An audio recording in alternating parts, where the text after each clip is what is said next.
Sen. Midi, le 12-30. Mesdames, Messieurs, bonjour. Merci de votre fidélité accordée à la radio ICNFM. Il est 12h passé de 30 minutes de journal. Voici les titres.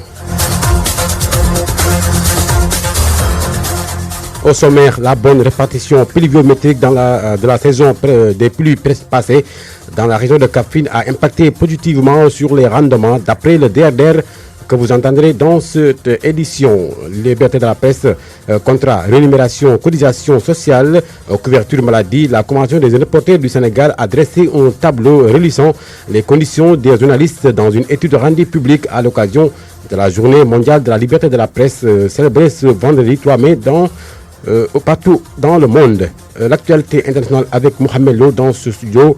Le sport en fin d'édition. Voilà pour le sommaire. Les détails dans un instant.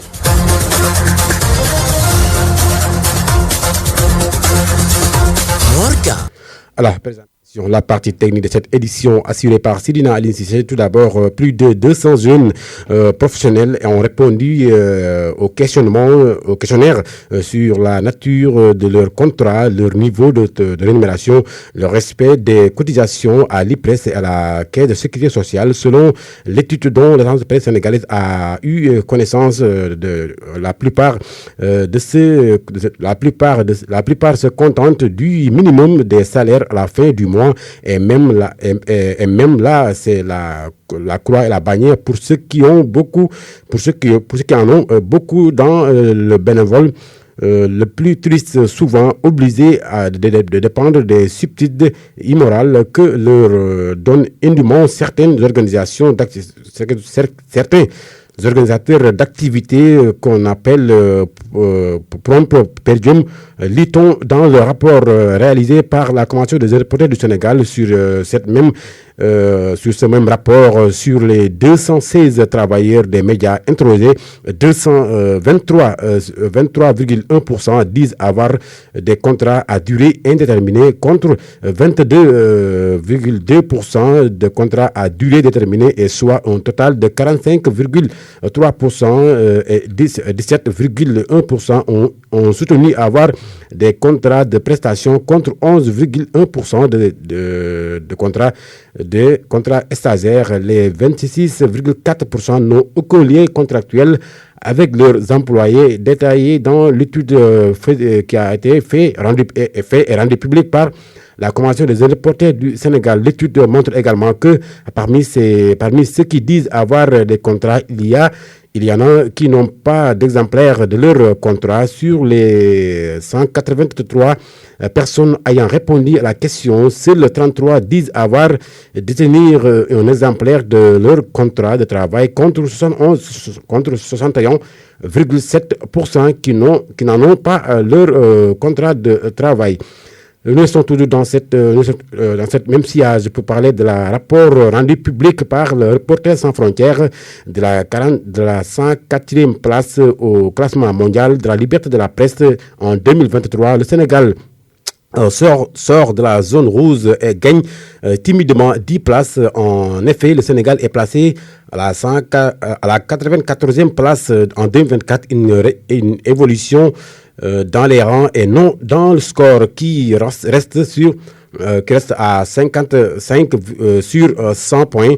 C'est une évolution trompe-l'œil, comme on dit, parce que la question sécuritaire au Sénégal est importante. Le score sécuritaire a chuté de 13 places.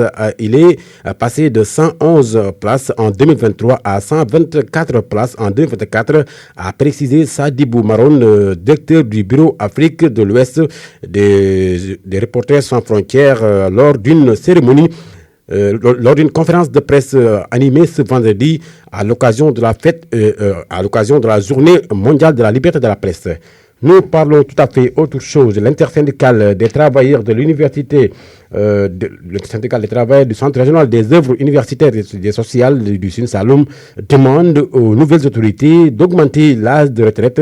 C'était à l'occasion de la fête du travail célébrée le mercredi 1er mai à Kaolack. Nous écoutons Mamadou Bintabadian, leur porte-parole. Il est très facile maintenant, à l'âge de 60 ans, on vous dit, vous êtes maintenant à la retraite. Vous n'étiez pas préparé. Parce que vous venez certainement de commencer à travailler avec les projets extra. On vous dit l'âge de 60 ans, vous allez à la retraite. je pense que cette question, il faudrait que l'on mise sur les compétences et l'expérience. Parce qu'à l'âge de 60 ans, vous avez de l'expérience suffisamment acquise pour mettre vos compétences au service de l'université. Alors, au moment où vous avez une compétence, une connaissance avérée, expérience aiguë que vous allez mettre au service de cette université, on vous dit, vous allez à la retraite. Je pense que ça également, ça mérite une réflexion. Voilà pourquoi nous, l'intersyndicale, par ma voix, nous demandons solennellement au président Bassirou Diomaye Diakhar Faye d'augmenter l'âge de la retraite à 65 ans pour permettre en tout cas ces agents à partir de l'âge de 60 ans de mettre encore plus davantage leurs compétences, leur dynamisme. À l'instant, Mamadou Binta Bayan qui portait la parole de l'intersyndicale des travailleurs du centre régional de l'université Sine Saloum. Pour cette année scolaire, 2813 candidats au CFE et 1695 candidats au BFM vont subir les examens à la fin de l'année scolaire. La révélation faite par l'inspecteur de l'éducation et de la formation de Kaffrine, Doudou Fofana. Selon lui, toutes les dispositions seront prises pour le bon déroulement des examens. Doudou Fofana, IF de Kaffrine, exprimé à marge d'un CDD consacré en la matière. Nous l'écoutons au micro de Mamadou Ndiaye. Cette rencontre est un moment de partage d'informations et d'expériences, mais aussi c'est une instance de dialogue, de gestion, avec une approche participative et inclusive de tous les acteurs de l'éducation. À cette occasion, nous avons partagé le niveau de préparation des examens et nous avons partagé également les dispositions pratiques, mais également les points d'attention. Cette année, pour ce qui est du CFE, l'effectif total des candidats s'élève à 2813 candidats. Parmi ces 2813 candidats, nous avons 2753 candidats doubles. Les 9 ne font que l'entrée en 6e et les 51 candidats cherchent seulement le CFE. Pour ce qui est de la part des candidats libres, sur les 2813, les candidats libres ne comptent que 1,5% et le privé également représente 4,4%. L'option franco-arabe est de 11,6%. Pour le BFM, le nombre de candidats s'élève à 1695. Les candidats libres représentent 3,65%.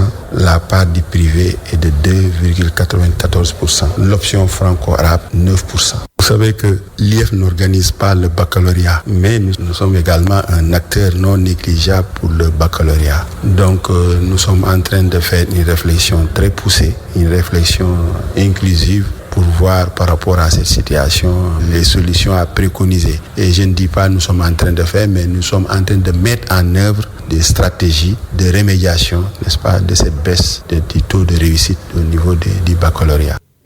Parlons toujours de l'éducation, mais cette fois-ci au niveau de l'IA, la région de Kaffrine compte cette année 3371 candidats, dont 679 candidats libres au baccalauréat général. L'information est donnée par Abdoulaye Wade, inspecteur d'académie de Kaffrine. Selon lui, ces candidats seront répartis sur 9 centres principaux et 4 centres secondaires. Il est actuellement en CRD, présidé par le gouverneur de la région de Kaffrine, El Hadji Bouya Amar, sous la présence effective des acteurs de l'éducation. Nous y reviendrons avec Mamadou Ndiaye dans nos prochaines éditions.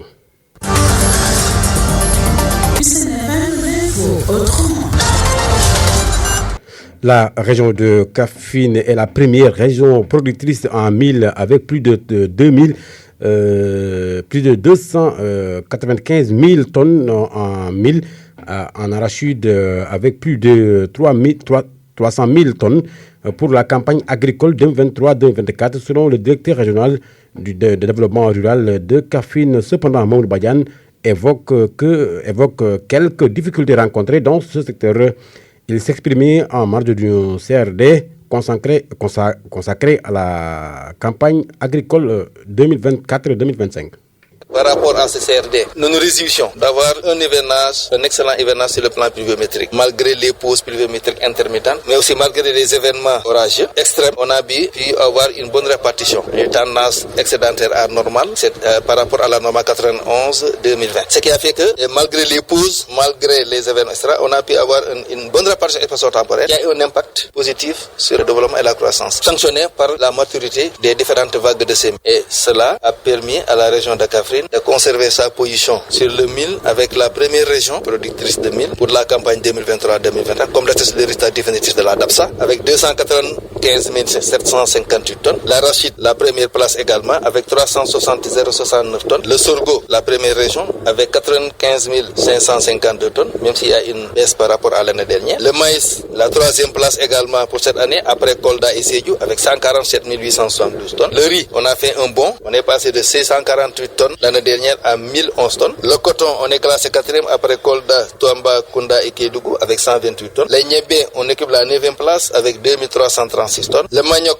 la 11e place avec 6689 tonnes. La pastèque, la 2e place après Kaolack avec 225 104 tonnes. Le sésame, on conserve toujours la première place par rapport à l'année dernière avec cette fois-ci une production qui a presque doublé, donc passant de 21 000 et quelques à 41 178 tonnes. C'est vrai, maintenant par rapport aux perspectives, on a vu que donc il y a quand même une contrainte majeure qui est là, c'est le règlement définitif, sinon partiel des facteurs impayés liés aux espèces par l'État. Ça, c'est une condition sine qua non si on veut avoir un bon déroulement dans la campagne 2024-2025. En laissant Mondou Badian, directeur régional de développement rural de Kaffrine, mais si aussi on peut avoir un bon développement de l'agriculture, l'État du Sénégal doit payer plus de 50 milliards francs CFA au réseau coopératif pour les semences certifiées du Sénégal. L'information est du président du comité régional de concertation RIDO, Ali Diaw, qui appelle en même temps aux nouvelles autorités de favoriser le dialogue. Plus de détails avec Mamadou Ndiaye. D'après Ali Diaw, président réseau coopératif pour les semences certifiées et comité régional de concertation RIDO de Kaffrine, l'État du Sénégal leur doit plus de 50 milliards de francs CFA. Nous avons un nouveau gouvernement avec leur nouveau programme. Il va falloir que l'on leur dise ce qu'ils ont trouvé ici. Tu peux pas donner à quelqu'un une semence et qu'il reste 2 ans voire 3 sans pour autant payer. Et surtout, l'argent appartient aux banques et tu peux pas faire un prêt sans pour autant payer d'abord. Le prêt fait plus d'une année. Le cumul est de 71 milliards 600. Quand on en a ajouté 15 milliards au mois de décembre, il restait 56 milliards 600 millions. Les opérateurs étaient plus bénéficiaires que nous. Le prix du kilogramme de l'arachide arrêté à 280 francs a négativement impacté la campagne agricole, poursuit Ali Diaw. Depuis que Seigneur a fixé le prix et que le Conseil des ministres a pris la décision de l'arrêter à 285 le kilo, les affaires ne marchent plus.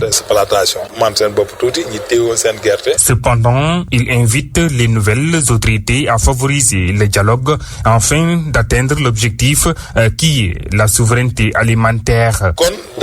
Il va falloir qu'il y ait une discussion et demander c'est quoi le problème et quel financement pour que l'agriculture marche. Tu peux pas parler d'élevage sans pour autant parler d'agriculture alors que les deux vont de pair. S'ils discutent avec nous, nous leur disons pourquoi nous n'avons pas atteint la souveraineté alimentaire.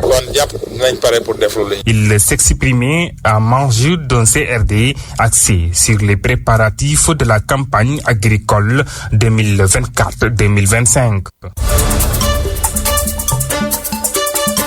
L'actualité internationale sur la 97.1 FM. Les actualités internationales, c'est avec Mohamed Lo dans ce studio. Bonjour Mohamed. Bonjour Mor. D'abord en Afrique, au Kenya, le bilan des inondations s'alourdit à 188 morts depuis mars. Au moins 188 personnes sont mortes selon le dernier bilan des inondations donné hier par le ministère de l'Intérieur kényan. Depuis le début de la saison des pluies en mars, le Kenya est frappé par des intempéries diluviennes. Routes bloquées, vols détournés, ponts et barrages effondrés. Le bilan de ces inondations est lourd et devrait encore augmenter. Au Bénin, des dizaines de personnes interpellées suite à la célébration de la fête du travail du 1er mai. Au Bénin, 52 personnes, dont toujours en garde à vue à la direction de la police judiciaire, sur les 72 qui ont été arrêtés lors d'un rassemblement du 1er mai pour protester contre la vie chère. Cette marche était organisée par la Confédération syndicale des travailleurs du Bénin.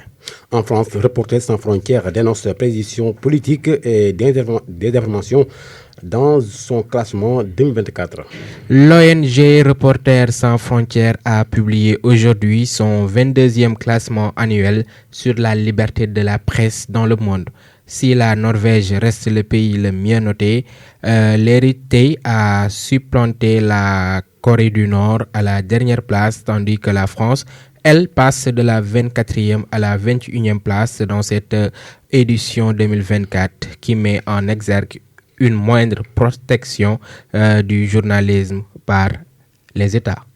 Taïwan a détecté 26 avions et 5 navires chinois autour de l'île. 5 navires et 26 avions chinois ont été détectés au cours des dernières 24 heures autour de Taïwan, a indiqué aujourd'hui le ministère de la Défense de l'île autonome. Sous la présidence de Jinping, Pékin a intensifié la pression militaire, diplomate et économique sur ce pays qu'elle considère comme faisant partie de son territoire. Merci infiniment à Mohamed. Tout de suite, place au sport.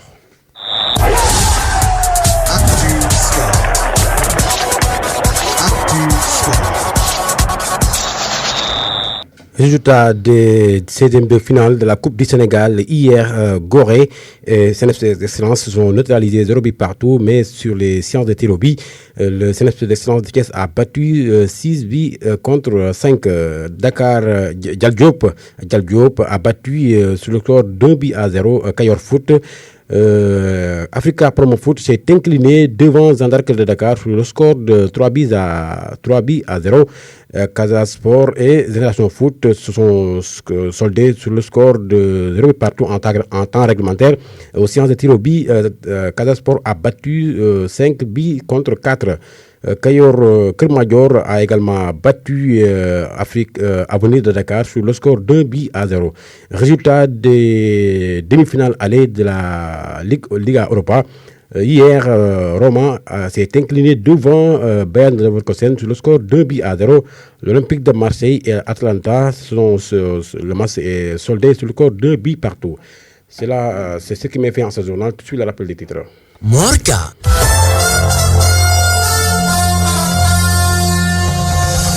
Le 12-30.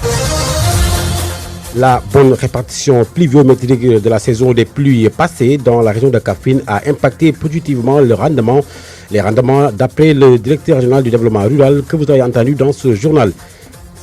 Contrat rémunération, cotisation sociale, couverture maladie, la Convention des reporters du Sénégal a dressé un tableau réunissant les conditions des journalistes dans une étude rendue publique à l'occasion de la Journée mondiale de la liberté de la presse célébrée ce vendredi 3 mai.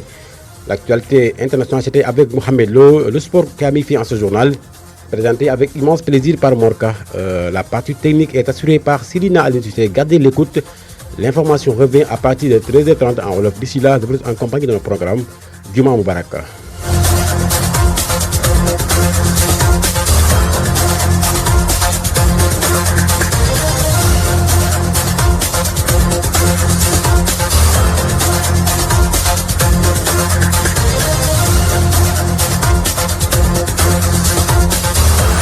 Listen.